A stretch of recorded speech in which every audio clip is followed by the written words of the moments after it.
Ahoi! Tere tulemast inspiratsiooniblogi Nipinurka. Olen Harald ja täna räägime sellest, kuidas hoolitseda, et head ideed kuskile ära ei kaoks. Kaminasse on mõnus tuld teha aeg-ajalt, annab sooja ja on niisama ilus vaadata.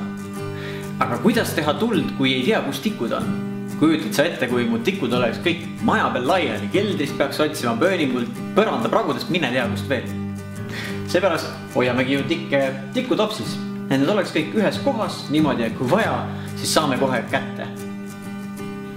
Aga kujutad sa ette, kui see sama asi oleks ideedega. Sinu ideed oleks igal pool laiali või näiteks ma peaksin ei tea kust oma ideid otsima.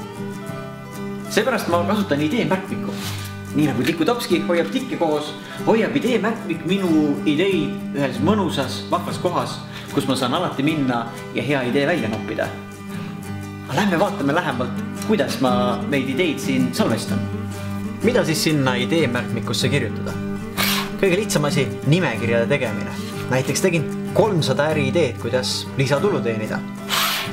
Teine variant, sõidab bussis, teed märkmeid audioraamatust. Ägedad tsitaadid, ägedad mõtted, mis on, kirjutad need ilusti ülesse. Või siis enda lugudest, mingitest ideedest, mis tuleb sümbolitega, mängid, toimetad üles tähendusi. Ja näiteks see on ühel lehel minu ülikooli lõpukõne, mis sai koha peal kiiresti valmis meisterdatud, lihtne struktuur ja loogika ja siis lavale mindud ning toimetatud. Head ideed maksavad. Mõned raamatud on niivõrd head, et neid loeks kohe mitu korda. Aga tervet raamatut ja ei viitsi lugeda. Seepärast ongi hea harjumus teha märkmeid endale ühte natuke suuremasse ideemärkmikusse. Kõige paremad nopped ja vaatad kuu või 2 pärast selle üle ja mõne loetud minutiga saad sa ülevaate kõige olulisemast. Tuletada endale meelde need kõige tähtsamad asjad, mis sa tahtsid. Efektiivne. Mulle tegelikult meeldib mõelda rääkides ka. Seega võib märkmeid teha ka diktofoni lugedes ja enda kõige paremad ideed sinna kirja pannes. Ja arvutis võid teha märkmeid mindmapina.